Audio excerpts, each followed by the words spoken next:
My name is Valerie Vetter and this programme is about my funeral. I haven't been given a terminal diagnosis, but I don't want to leave the planning to anyone else, as I think it would be unfair. So I'll be speaking to a wide range of experts to get a sense of what funerals are like in the 21st century. But my first port of call was to the Irish Hospice Foundation. I thought that it would make sense to start at the end of my life. They've designed a carefully considered form called Think Ahead to help.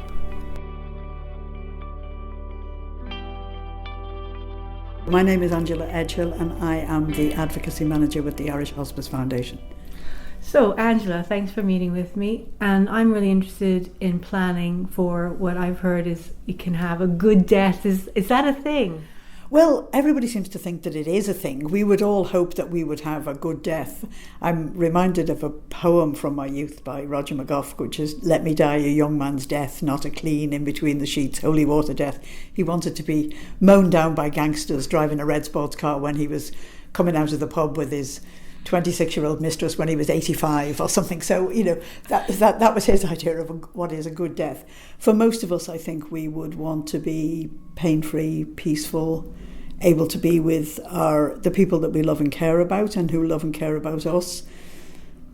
I don't know what a good death is. Maybe it's after a long life, very fulfilled. Maybe it's just feeling that you've done everything that you can do and that's the way it is. But we would hope, I think, peaceful and symptom-free, perhaps pain-free. That's different for everybody. I think we can look at the landscape of death and dying and say, oh look, this is huge and I want this and I want to be in this place and I'd like this to happen. But ultimately it just comes down to decisions we make for ourselves about what we think is a good death. But many of those decisions are taken out of our hands by circumstances, by illness, by environment, by availability. Let's be honest about it, the availability of services such as hospice and palliative care. And that can be a real difficulty for all of us, I think. And say for you're looking at end of life, there's this idea of an Advance Care Directive. What is it? Okay. We have always had the right to refuse treatment at the end of our lives. It's enshrined in common law, which means there was no legislation supporting it, to say, I don't wish to be resuscitated, or if this happens, I don't want that to happen. And even now, in our full senses, we've always had the right, if we go into hospital and a doctor is going to do an operation and they say, will you sign the consent form to say that I can give you an anaesthetic and carry out the surgery? You have the right now to say no. And no to treatment. So an Advance Healthcare Directive, in a way, is an extension of that, because when you have the right now to say no, you do it in your full senses. So you are fully able to express your opinion. An Advance Healthcare Directive is for that time when you're not. So it is the time when you are unconscious, or if you have lost capacity through illness, through neurological disability or whatever. In a way, it is the document that informs your decision for other people. So if a doctor says, what would they want? This document will speak for you. Now, legally, this is where we get technical and it gets a bit complicated, there is an act called the Assisted Decision-Making Capacity Act.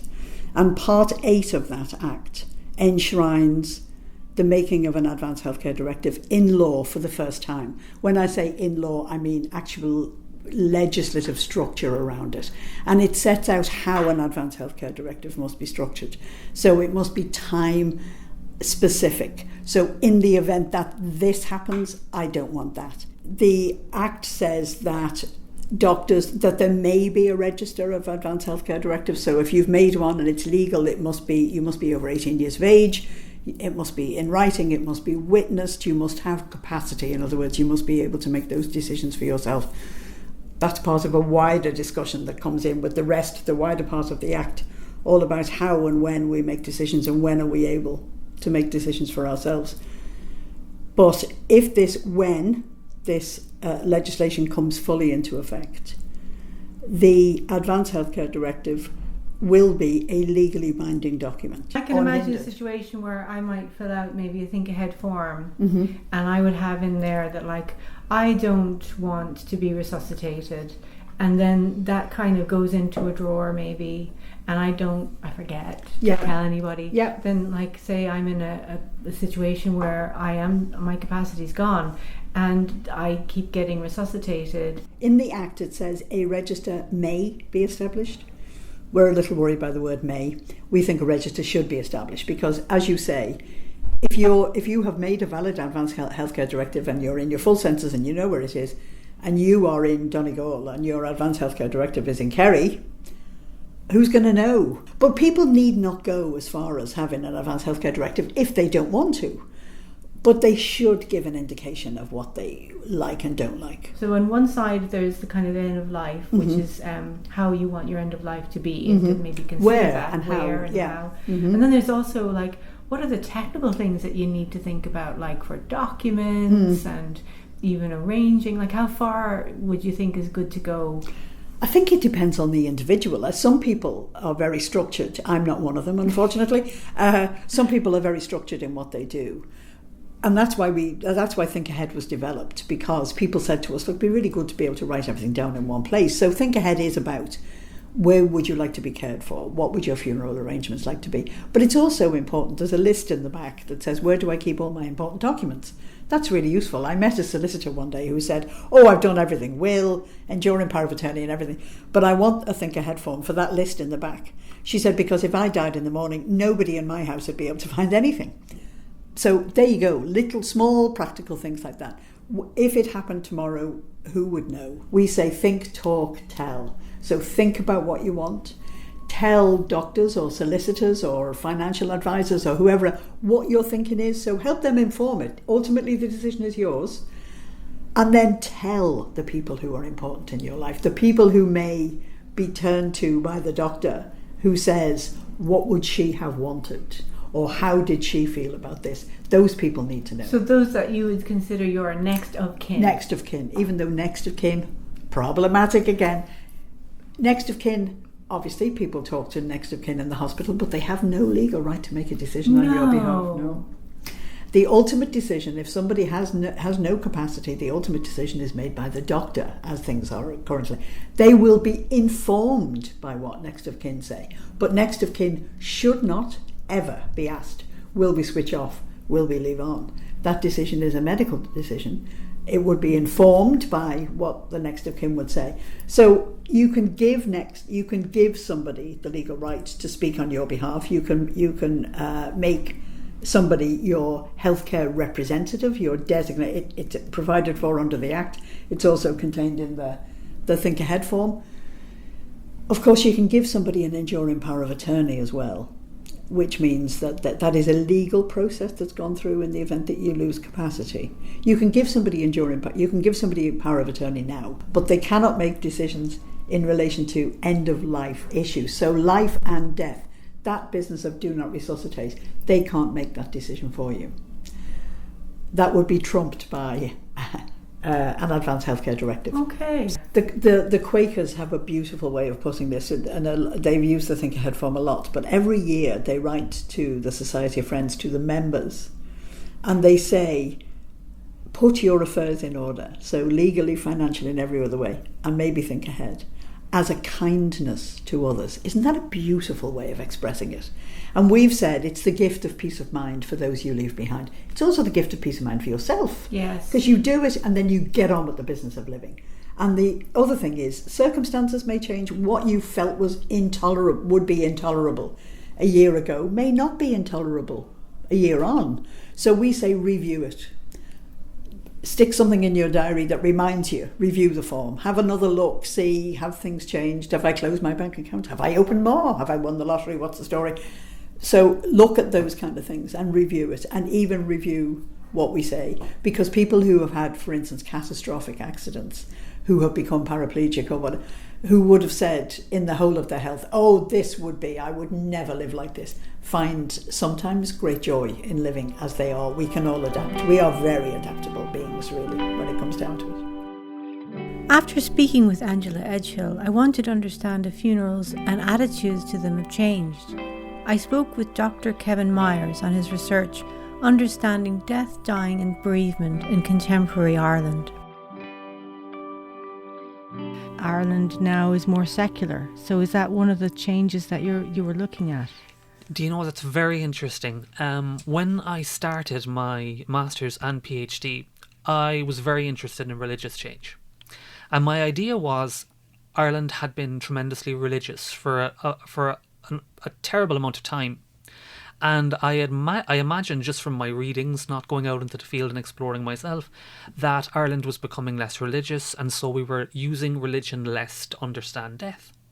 So when I went to study this, I saw from my master's research that the Irish people tend not to be terribly liberal when it comes to death practices. What do you mean by that? I expected to hear examples of personalised coffins, wicker coffins, seeing all this different articulation of Lego coffins, chocolate, all these kind of very floral, wonderful ideas. But when I went to examine it, I started to notice that Irish people weren't really engaging with this at all. Now, this was 2004, so this was very specific at the time. When I went into the field and spoke with people, and I conducted interviews, conducted surveys, what I started to see that the idea of conscious dying and the idea of personalised funerals and, let's say, secular funerals, whether humanist or civil, they really weren't there. And what I noticed was the Catholic Church was still extremely powerful and extremely important ingredient in the Irish cultural approach to death. In 2015, when I completed my PhD, they still were. In 2015, I believe there were approximately 115 humanist services in the entire country. Now, I expected that to be in the thousands. I thought it would have been much bigger, and it simply wasn't. If roughly 30,000 people die in Ireland each year, I mean, as a percentage, that's down at the 1% mark. So for me, when I was examining this, skipping forward a bit, I was asking, well, why are people not engaging, let's say, with more personalised services in the form of a humanist funeral service, when, for example, humanist weddings are massively popular? I think now about 60% of all weddings at the moment are churched, but this means 40% are not. Now, that is a huge amount. So in my research, I was trying to kind of figuring out what was going on there. So I was wondering, were people kind of hedging their bets and throwing God in at the end just in case there's a life after death? Is it something to do maybe with the people who are dying, in that they were older? And it was like, this is what you do to honour the older person, do you think? Absolutely, but there were a few other things that came up as well. I noticed that the church wasn't really the key ingredient in Ireland's approach and perspective of death. The family was. And the church were very influential in informing the family and in dominating that social institution. So when I started to interview people about what they would like to have done with their body after they pass on, or what practices they'd prefer, most of them chose options that would allow them to be with their deceased in physical form. So the grave can only take 3 bodies in a family grave, but you can put as much cremated remains in as you like. So people that were choosing, let's say, cremation over burial, their primary motivation was not some idea of, it wasn't a dominant theme of spiritualism and symbolism. It was more, I just want to be with my own, I want to be with my family, the people I love. That isn't an option with burial because we have a number of generations there, but cremated remains can be put there. So I noticed, looking at cremation and burial, the people who were most likely to choose cremation tended to be older Catholics, which was a shocker, because I imagined it would have been younger people, or people who had more time to think about that, or people who would express liberal values. So when it came to funerals, what I did notice was 2 things I think for me stood out. One would have been, people don't tend to plan funerals like they plan weddings. So if I'm not going to plan my funeral, having a humanist funeral as created and developed by my family would be a little more taxing than, let's say, a wedding. So that, I again, this is anecdotal. I don't have specific data other than my interviews for this. And the second would have been, I think people do want that small element of God still in the service. Now, this is a very personalised God, and the service, the type of service that people are requesting are very personalised. I think it's kind of it's very popular knowledge now that most funeral services are littered with secular imagery or spiritual imagery, And I can see that myself. It does tend to be that people want a secular song. People would want a kind of more of a personalised, a eulogy that reflects the person who was deceased, not God who was working through the deceased, which is the church's, with the church's view. But the church largely does accommodate this. But when we look at the rites of passage in life, those key symbolic transition moments of life, births, deaths and marriages, we're seeing that there is a shift, not specifically away from the church completely, but it is going in that direction. And for me, the biggest part of this is that naturalistic assumption that weddings, deaths and births are somehow religious has shifted. And that's a massive decline in power of any institution. Even the idea that it's questioned, it shows how much Ireland has changed.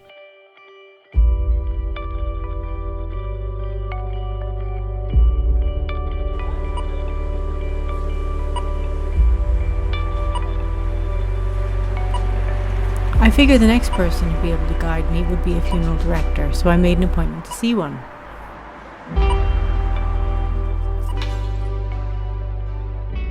Peter Maguire is my name. I'm a third generation working in Massey Brothers. I am one of the Masseys. My grandmother was Sissy Massey, and my grandfather was Padraic Maguire. So we're here in actually your kind of head office in the That's Coombe. right. That's right. We're located. Yes, we're in our head office. How would I go about planning my own funeral? Like, Sure. what are the decisions that I need to make? I mean, guide me through, because I don't know. Where do I start? You can imagine pre-planning anyone's funeral. It's a daunting thing. You are essentially giving thought and rise to questions that when I do die, what is it that I want? So that's going to frighten some people. It doesn't frighten me. Well, yeah, I'm glad it doesn't frighten you. It but doesn't for me, I actually find this very daunting. Sure. Because it's not something that I want to necessarily think about, but I'm not unaware that at some stage, whenever it will happen, and I don't want to leave it to other people to have to kind of have that decision making. I think you see, there's great advantages to pre-plan your funeral. Not only do you record what it is you want, but you can equally, Valerie, pay for your funeral should you so wish to in advance. So say I've come in the door today. Sure. I want to figure out what to do. Hopefully it'll be a longer time in the future. Is it sort of the first question over burial and cremation? Or? That's right. So what we do is when people come in, it might be the case that we might not even make the arrangements. It's important that we just allow them to just digest what it is that they're willing to do, to make sure that they have all the information, that they know that within our company you can pre-plan your funeral through Golden Charter, or you can go down the insurance route. So they're two different products. Often it is the case that when we've given people that information, they do like to formalise their arrangements. But as you can imagine, providing them with all the information, it's a lot to digest. And then what I suggest is that we meet again, so that when they come back to me, that they're fully informed. Okay. It's given them rise to various questions that I might have posed towards burial or cremation. Where is it that you'd like to repose? Should you pass away and you'd like for your family to come see you? Where is that location? Or is the person anyway religious? They might have a request as to what they might like to wear within the coffin. It wouldn't be odd or unusual in today's society for a person to say to me that when I do die, I'd like to appear in my wedding dress. Have you had someone ask that? Indeed, Valerie. Really? And you might ask a question, who am I to judge? We as a company are to facilitate within reason a demand set by a family, and it is very much the core of our business to honour the life of an individual. I'm sure you're aware now, Valerie, that when you're cremated you can get your ashes appearing in a firework, you can get your ashes appearing in a diamond ring, an emblem, you can get your ashes, your cremated ashes appearing on the moon. And would you help people with that? Indeed, I haven't been asked to do that, but yes, people within our business has. But I believe in time to come, as creative as a world that we live in, these demands are going to appear more. From when you started to now, over what people want for a funeral. Sure. Well, I suppose some of the most obvious changes within the industry would be not as many people are going to the church the evening before. So having a removal, going to church the evening before and following the next day with a funeral mass. Equally, you're seeing a lot more people considering cremation over burial. Has the cremation kind of overtaken burial now? It has. So it has very much so in Dublin. But you have the amount of crematoriums you have. Dublin, you have 3. Then you've one in Cork. You've one in the West Galway, and you've one in the Midlands. So again, yes, cremation is here to stay. It's going to increase, and I believe it's still got more room to increase a lot more. Is that down to cost? Cost is an element, but it's not everything. My personal belief is that the contributing factor as to why cremation has become more popular than, say, burial is, yes, the cost. We live in a society where it rains a lot, so you've got the added bonus of having the service within a building. It allows for music to be played. It's convenient to the front of the cemetery. I believe people like the convenience that when their loved one's ashes are returned, and it's not often the case that ashes are returned to a family, that they have an urn, knowing that their loved one's ashes are within it, and it just gives them a bit of peace knowing their loved one's ashes are, say, within their home. That's right. So you said at the beginning, I suppose the first thing is whether the funeral will be paid for by kind of golden charter. Maybe you could explain that a bit. Sure. Or insurance. So do people come in usually with insurance already, or is this something that comes up? So I'll explain. The Golden Charter, it's a trust. It's a Scottish trust that we've been with them since the early 80s. The reason we've been with them is that they're a very, very large trust. They're very, very secure within England. They have a registered company here in Ireland. But when we meet with people, you can imagine the average cost of a funeral could be maybe €4,000, and in extra to that it would be the third party cost. But that is a cost that I suppose families need to consider how is that they're going to pay. With the Golden Charter, the questions that are asked by us to the family is, would you like to pay for the funeral in advance in its entirety? Do you have that sum of money allotted aside? Are you willing to give us that money? Call it quits if you want. Or do you want to engage in a program whereby your funeral could be paid over 12 months within a year, or 2 years, 24 months payments? Just one thing to note though with the Golden Charter is that although our charge is fixed at today's price, so the day that you formally record your funeral and you sign the dotted line, our price is fixed till you pass away. But one thing to just note in addition to that is the third party costs.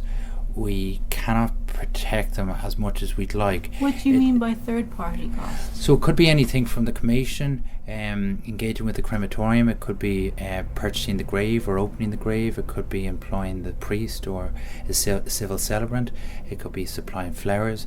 So it's all the agencies outside of our control. Again, just getting back to that point, we can protect it to a degree. The third party costs rise with inflation, but if the cost of those third party costs exceeds inflation, that's where we can come into some financial difficulty. Okay, so what does that mean then? So then we'd probably go back to the families and say that yes, we didn't realise that third party costs would exceed what's average, and we would say to them that the cost would have to be provided by the next of kin. So say today if I kind of went and signed up and decided to pay upfront in full, this is 2019, and then fast forward hopefully a long time in the future, course, yeah. then you actually have that disparity that you have. That's right. Okay. That's How right. much? I suppose like you're only going on past information. That's rather than right. future That's information, right. But can it be like a 10% or a 15%? Well, or? At the moment, looking at third-party costs, no, they've stayed kind of stable. Again, what do I foresee? Do I foresee anything? God, if the like of cemeteries, if they became full up, the demand of maybe burial plots, if there was lack of supply, then you might see a difference. Do you think that's a thing that's going to happen in like the Dublin metropolitan area, that cemeteries would become full? Possibly, yes. I believe it's something you're seeing in the like of Mount Jerome, whereby they're selling gone over graves. What is that? So a gone over grave, and this isn't with them all now, but when you purchase a grave, you own it for 100 years. Is that in every cemetery? Quite a few of them, yeah. Quite a few of them. So beyond that, it's assumed that the family has sadly passed away. So what they're doing is that they're giving it back and selling it at a reduced price, and it generally allows for 2 coffins to be buried within. And what happens to the original person that's in the grave? So yes, sadly they've broken down and... Oh, so they're just basically... That's right. Dust to ashes. That's right, yeah, sadly. Right, okay, yeah, okay, indeed. okay. So that's 100-year span. That's right. That happens. That's right. And then the grave moves on. Yeah, but there's a different cost for that. That's right. It's a reduced cost as opposed to what they're charging so now. say if I was looking at getting a plot, do I do that separately to coming to you, or would that be... Is that something that I would do as part of talking to you? Well, what we generally do is if we meet a couple, a man and a woman, or anything like that, that if they are looking at buying a grave, or for us to make a provision for a grave to be provided with their funeral plan, as you can imagine, because we don't know who sadly is going to pass away first, what we generally do is allow the cost of buying the grave provided to both funeral plans, that sadly whoever goes first, the other person is compensated. But we also put a caveat that should it be Mount Jerome or any of the cemeteries, we don't know. You mentioned your case, Valerie. I believe looking at you, you're going to live for another 50, 60 years. But you never know. And that's the point, is it? That's right. You just don't know. That's right. But if we were to make provisions for yourself, and sadly the cemetery in mind was to fill up, and there was no further people being catered for, we'd have to find an alternative cemetery for you to carry out your wishes. So again, there is that caveat that although we do make provisions for a grave now, it's not purchased now. I see, because I suppose the cemeteries are part of that third party cost. That's right. And what kind of costs would there be, is there an average, or do the cemeteries very, very different? They do vary. They like vary. The most expensive to the least expensive. The most expensive would mainly be seen in South Dublin. No, the costs vary. They do suppose vary. The location within the graveyard. That's cemetery, right. Sorry. That's and right. So would you talk? Is it like 5,000, 10,000, 15,000 for a plot, or for a single plot? Say? It really does depend. You see, one thing I often say to families, it depends the location within the grave. The closer I find you are towards the entrance, the more operators within the cemeteries can charge. The prime spot. That's right. You've got the Glasnevin Trust who operate Parmastown and themselves in Golden Gate and Newlands. Then you've Mount Jerome. You've got other operators, Mount Venus, Kimashog.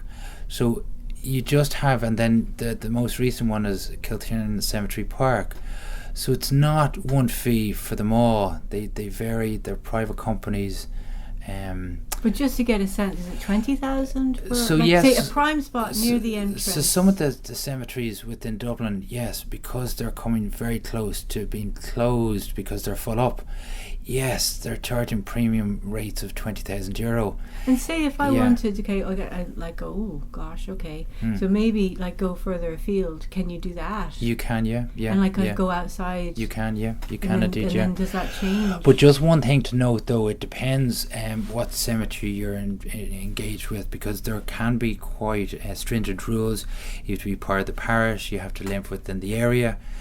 So no, it's not as simple. It's not. It's not. I suppose, and that's probably another reason why people gravitate towards cremation. Maybe it's because there's a lot of decision making then with the graves. Yeah. And then when you're talking about, say, if I wanted to get cremated, does the cost for that stay fixed? And would I get the to sort of at this point decide whether it would be Mount Jerome or Glasnevin, or is that kind of thing? Sure. And how much would be the differences there for cost? Between the various operators, and again it's to mention to you that there's Newlands Cross, there's Glasnevin, there's Mount Jerome. They are the operators within the Dublin arena. I believe in time there will be one possibly in South Dublin, but that's to be seen. The cost between them, yes, they're quite the same. For a simple service, 20 minutes within a lot of the cemetery crematoriums within Dublin, charging around the €600 mark. So what does that involve? It involves the use of their facilities for 20 minutes. It allows the use of them handling your loved one's funeral after the service. Again, what they will do is that they'll examine the paperwork, and once that is confirmed as being the right person with the right information, the loved one is then cremated, and they will then provide the ashes in urn. What kind of service should I have? I wanted to hear about what civil celebrants do, as I'm not a particularly religious person. I spoke to Padraic Cawley, who's one of Ireland's first civil funeral celebrants. The biggest question people ask me is, what is a civil funeral? And if you kind of say, take one side, you have a religious funeral that we're all familiar with, the church traditional, be it Catholic or Church of Ireland or Presbyterian, that traditional type of service. You have that on one side. And on the far side, you have maybe the humanist service. So the civil funeral sits between the two. And the beauty of a civil funeral is, first of all, that it can have religious content. Ireland is going through a big social change and religious change, and I would reckon about 80% of my services would have religious content. Now, it would be small, maybe a Lord's Prayer, maybe a decade of a rosary, maybe a nice psalm or a hymn, coupled with very secular content. So it sort of works. It works very nicely, and the whole service is focused on the deceased. It's telling their story, and that's the beauty of it. It's little anecdotes and little things that happen during the person's life. And my aim at a service is, first of all, for the family to take some comfort and solace from the ceremony, but also for other people attending to have come away having learned more about the person. It must be a hard job to do, because say if you compare a civil funeral with a religious one is about a rite which is laid down and the rite is followed through, and there'll be certain points in the ceremony where you talk about the person, whereas a civil service is it can be probably overwhelming, because you actually have no rules to a certain extent, or... Yes, every service, every service is unique. It is unique, and it is totally different from the previous one. If I do, for example, 3 services this week, for argument's sake, no 3 services will be the same. They'll be the same to a degree in that they have a structure in place. They have to have a start, a middle and an end. But the content is generally totally different, because each person is individual, each person is different. Some families have their own ideas, what they want to have incorporated in a service. And generally speaking, it's, an introduction. Then we would have possibly a piece of music, and people will get up and speak about the deceased. Now, that could be 5 people, it could be 1 person, or nobody at all. I could do everything on behalf of the family. So while a religious service will have its structure in place, as you say, there's readings and there's various parts of the ceremony that take place. For a civil ceremony, it can go anyway. I will generally write up a draft script at home and email it to the family. So once they see something written down on paper, they see a kind of a structure in place, oh yes, now I see where this is going. So once people see it on the structure, but it is quite concentrated. Where do the civil services take place then, if not in a church? Okay, the majority of civil services take place in the crematoria. Some are held in funeral homes, some maybe are held, if suitable, in the person's own house, if it's a big house suitable for taking a large number of people. I have done one in a hotel. Was the body in the hotel? Yes, it was. was. And not every hotel will be suitable for it, but there are 1 or 2 hotels here in Dublin that have rental facilities for funerals, which is a new departure. I mean, they do weddings, so it's just a step forward. What can you do with your body now? What happens after the funeral? I want to discover the options. The Department of Transport, Tourism and Sport are actually responsible for burials at sea, and they say that it's permitted by Irish law.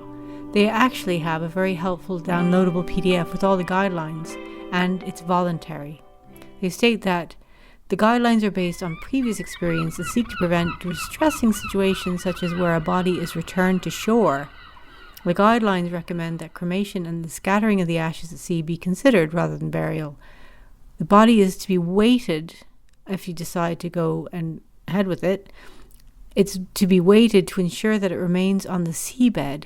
Iron and steel chain are considered suitable weighting materials. About 100 kilograms are needed. No plastic bags should be involved. The deceased can, however, be covered with a cotton sheet or paper covering as an alternative. Burial at sea of bodies which have been embalmed is not recommended. The coffin should not be made of a species of timber such as oak, which may be long-lived in the marine environment, nor should it be made of a persistent synthetic material and should not include lead, copper, or zinc. The coffin should be constructed in such a way as to ensure that it will withstand any impact and remain intact when entering the sea. The coffin should also be weighted, and the weight should be distributed in such a way that will resist any tendency for the coffin to assume a vertical position. The corners of the coffin should be reinforced to withstand the impact when reaching the seabed. Good to know. The Coffin Club of New Zealand sent me technical plans in case I wanted to make my own coffin. That charity was set up to facilitate people who wanted to make their own coffins and bring together older people for social reasons too. Something to think about.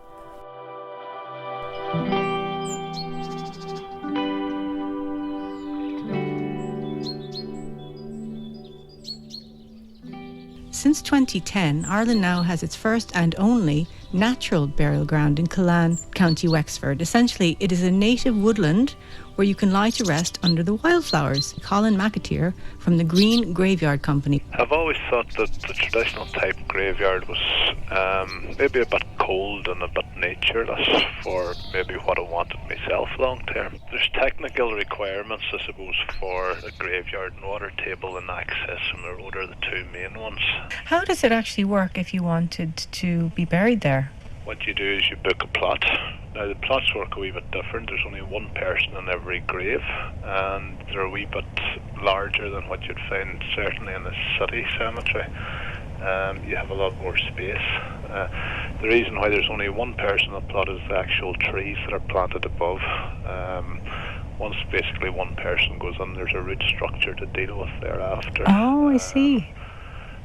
So we offer people side-by-side plots, whereas a husband or his wife can choose to be beside one another in a larger space than they would conventionally get in a traditional type cemetery, but it caters for us to allow to plant a tree or to plant wildflower seeds. And can you put cremated people in there, the ashes? Can you inter ashes?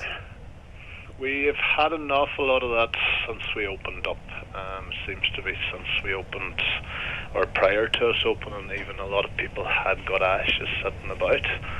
I suppose sitting about is not a great term. Well, you know, kind of resting quietly on a shelf. Get what I mean? Yeah. A lot of people just didn't know what to do with them. I've even had funeral directors contact me from Dublin saying that they have ashes there and they haven't been collected. What? Families and that, yeah. Oh my, that is a shock. It happens, you know.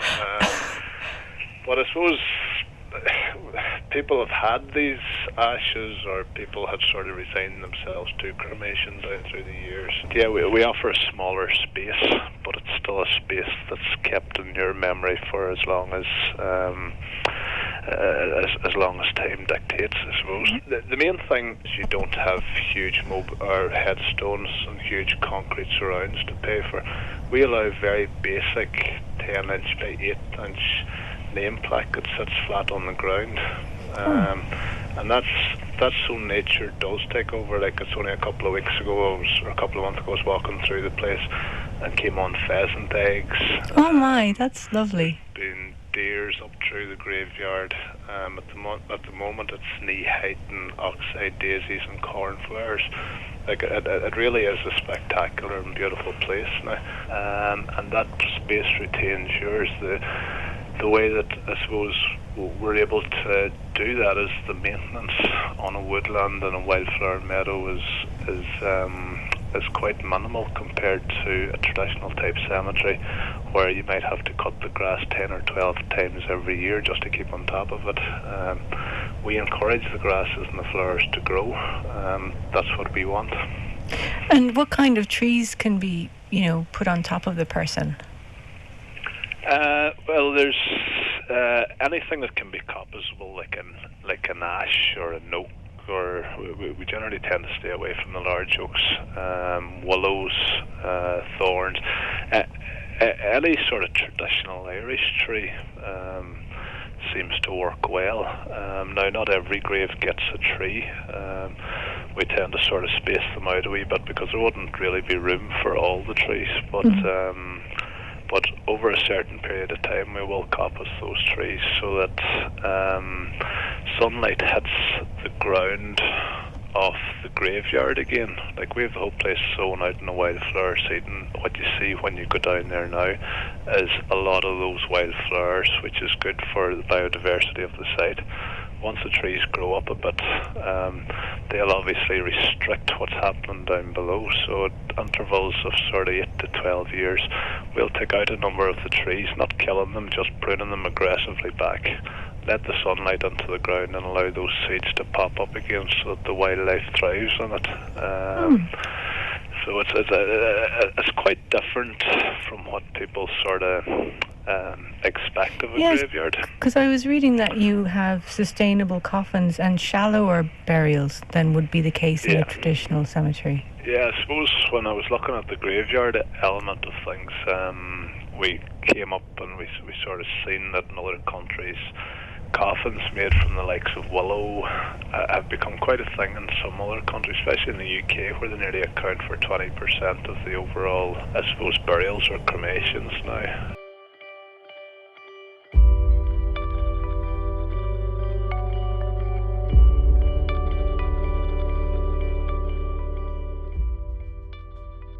Alternatively, what happens during a cremation?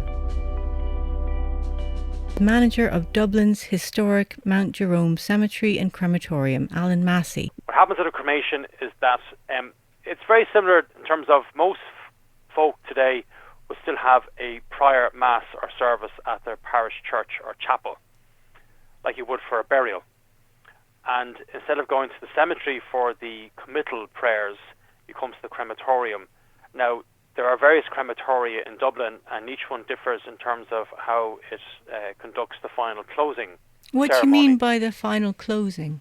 The committal. When people in burial, when you turn to burial, the committal is the graveyard short prayers at the graveside. Whereas the main event, the main mass service has been 40-45 minutes an hour at the parish church or chapel. At the graveyard, it's called committal, where it's 10-15 minutes prayer service by the priest or the reverend or lay person. And people with a burial are used to the prayer service, like at the rosary, and the coffin being lowered into the grave. Yes. A cremation, the same procedure roughly happens, but inside a chapel or a temple or some sort of a crematorium room setting where you have prayers said. Now, this would not account for everybody. You know, about probably 2/3 to 3/4 of funerals still have a Christian-themed committal service, where instead of lowering the ground into the grave, the coffin would disappear into the ground or behind curtains or would stay there and people just file past. So it's still the same prayer service that you would have in a graveyard, but in a crematorium, chapel, temple setting. Does the coffin with the person in it roll into the oven? Is the, no, it doesn't happen kind that of there's quick. a fear that you're going to, Yeah. that's actually where the cremation side happens, but that's not the case. Is that right? No, what it is two reasons. Ireland is the only country in Europe, Western Europe, where you can arrange a funeral without the death being registered. Oh, wow. Yes, so you can arrange a funeral here pretty quick. In England, you probably heard of 2 or 3 weeks to get a funeral finally arranged and finalised. Because of that, funerals can take place reasonably promptly in this country. But cremations must have cremation forms completed by a doctor or the coroner. Each crematorium employs a medical referee, a pathologist, doctor who inspects the cause of death of each cremation to make sure that the cause of death is beyond reproach and doesn't require any further examination. Because if you cremated an individual and then there was a problem with the cause of death, it's kind of an issue to order a post-mortem, obviously. Of course, yeah. That's so, kind of finished. Yes. So as a result, that affects us in terms of cremating schedules. So we tell people that to allow 3 to 4 working days to receive ashes after the service on average. Now you can have ashes the same day, there's no problem there, but it means having all the paperwork cleared and checked before the remains arrives here, which means if someone passed away in a hospital on a Monday morning, came to a crematorium on Wednesday morning, you've only got less than a day to get the paperwork sorted out. So it means having all the dots ticked off. It can be done, it is done. When the coffin is moved or the curtains closed in front, you're quite correct. The cremation will not take place immediately afterwards. Generally, it takes place the same day or within 24 hours afterwards. That medical side as well is that you'd need to know if the person who's died has any, devices or medical assistance that might kind of create problems if you're actually going to be put in a cremation oven. Obviously, because of the intense heat of cremators, you have to ensure there's no explosive implants inside the remains, i.e. like a pacemaker or defibrillator, because they can cause an explosion and they can punch or blow a hole out the side of the brickwork. Wow. And then you're in trouble, then you're in trouble. Not so much fire, but more that you can't just put a brick in, you have to replace a whole wall. Oh my God. Yeah, okay, you can be talking about 10 to 20,000 euros to repair a damaged brick because of the heat and because the cooling and heating of the bricks expand and contract. So when if it ever happened that a hole was punched out through the brickwork, you can't just a brick won't fit in. You have to replace the entire wall. And the heat that's required to turn a body into ash, and how hot do the ovens get? It can about 950 degrees Celsius would be an average peak temperature during a cremation. The minimum will be 800 degrees Celsius on average. And how long does it take for a body to be broken down? Okay, what happens is that the actual physical cremating, in terms of the coffin being carefully placed inside the cremator hearth and the body being cremated, is about roughly an hour and a half. That's very fast. But that's not the end of the thing. To get from the coffin to the urn, though, will take several more hours, because after the cremation is left behind is called the cremated remains, which is skeleton bones and coffin ash. They have to be cooled from 800 degrees Celsius down to room temperature before they're condensed into the final ashes that you receive in the urn or casket. And that can take several hours. So from the actual physical cremating itself is an hour and a half, you could say, but to get from the coffin to the urn being given back to the family on the same day, return of ashes, about 5-6 hours for an average size remain. The single biggest factor that influences people's decision to cremate is the price of graves. But what it is that 1 in 3 families, when they go to arrange a funeral, the family grave is full. They have to buy a new grave. And in most urban centres in Ireland, the price of a new grave and to open it is between 2,000 and 3,000 euros. And then we include the cost of a headstone, say 2,000 euros. You're talking about 5,000 euros over and above the rest of the funeral expense. And if, for argument's sake, an individual died, a single person, and there was no room in the family grave, and the family had a fixed budget of, say, 5,000 euros, and the price of a new grave and a headstone would bring that way north of 5,000, but to cremate their loved one and place the ash in the family grave would bring them below that 5,000 budget figure. That's when people would choose cremation. The cremation fee in Dublin is about probably 600-700 euros. In Dublin, to cremate somebody, say €700 versus 2,500-3,000 to buy a new grave. How much ash is created when you put someone through an oven? The average ashes for an average adult is about probably 3 litres. 3 litres? Yeah, it depends on what 85% of the ashes returned to loved ones are from the skeleton bones. So all of the sort of the fleshy parts of a person they're vaporized. Yes. We're mainly water. We effectively evaporate. Okay. When cremated, yes. And what containers are the person put into? There are various. Now, I must stress that over half of ashes in Ireland are laid to rest in a family grave. So for that purpose, people would tend to choose a wooden container of some sort. So it's basically just to transport them to wherever the grave is? We place inside a wooden ashes casket, a small little wooden box, and that's buried in the grave. And it would break down in the grave just like a... In time, yeah, but these are made of oak, generally speaking, so they'd last a good many years. A third of ashes after that will be scattered in various locations, with golf courses, hilltops, whatever, and the family headstone or grave is still memorialised. So they would use probably a scattering urn designed for that purpose. In terms of the more ornate urns and jewellery, probably less than 5% of families would opt for something like that. Our urns, the most popular urns that we sell at Mount Jerome, are between €10 and €50. The more ornate urns then start at about €140 up to about €165. And the jewellery would typically cost between €100 and €300. So there's the further end of the price scale.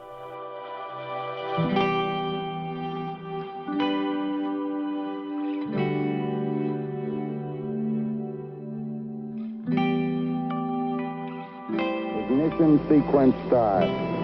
6, 5, 4, 3, 2, 1, 0. All engine running. Liftoff. We have a liftoff. 32 minutes past the hour. Liftoff on Apollo 11. Tower cleared. If I do decide on cremation, there's a service where I can have my ashes sent into space. Fergus Jamieson operates on behalf of Celestis in the US, and he explains. Celestis has something called an Earth-Rise service, where, again, a tiny portion of ashes put into a container. The rocket goes up into space, which is 62 miles, 100 kilometers, and then comes back to Earth. The capsule is recovered, and the individual capsule containers are returned to the family. And you might, for example, want to recover that, put it on a plaque and put, "Dad, you always wanted to go into space," on your mantelpiece or something like that. It's very appropriate for them. What of the future? I'm interested in looking at what might happen in years to come when it comes to my funeral and what happens afterwards. I learned that in the US, legislation passed that will allow for human composting in the state of Washington.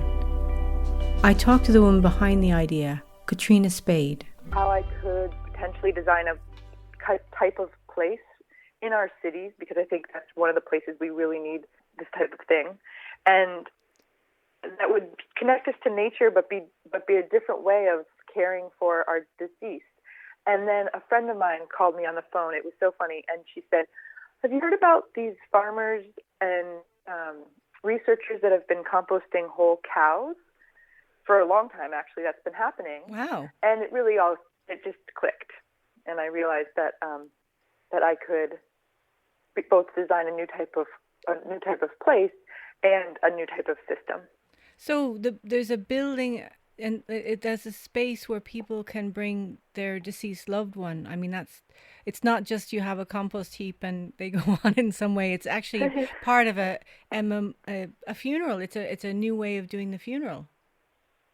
Well, that was my feeling, that on the one hand you have cremation and burial, which are both polluting, emitting carbon dioxide into the atmosphere, toxic processes. So that was really disturbing to me, that the last thing we would do on this earth, if we were left to the status quo, was to pollute it.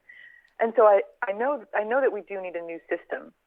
So on the one hand, it was like, let's create a system that can be beneficial to the earth, And so that the last thing you can do on this earth is actually give back in whatever small way. It used to be that if you had a handful of dead animals from a disease or something like that, you could call the rendering person who would come with a cart and take your animal and go make glue, I guess, out of it. And that's now no longer a cottage industry. That's industrialized, as you can imagine. And so farmers were having trouble knowing what to do with the carcass. And so they figured out pretty quickly that a very effective and sustainable way to dispose of an animal carcass is to basically the simplest way is you put about 18 inches of wood chips, which are high in carbon, on the ground outside, and then put the animal down, a horse or a cow, whatever you have actually, and then another 18 inches or so of wood chips on top of that animal. And in the space of about 6 to 9 months, all but the biggest pieces of bone will have decomposed. And it's really quite amazing because composting, as you probably know, is creating the right environment for microbes and bacteria to come in and break down organic material. Is taking that exact principle and creating a system that's both appropriate for our urban centers, because the idea is to really have buildings in our cities inside of which is this core system, inside of which bodies and other compost materials like wood chips compost and turn to soil. So it's taking a very simple principle and it's actually not a very complicated system all told, but it's refining it for both that urban experience, and another important piece is refining it for the human experience.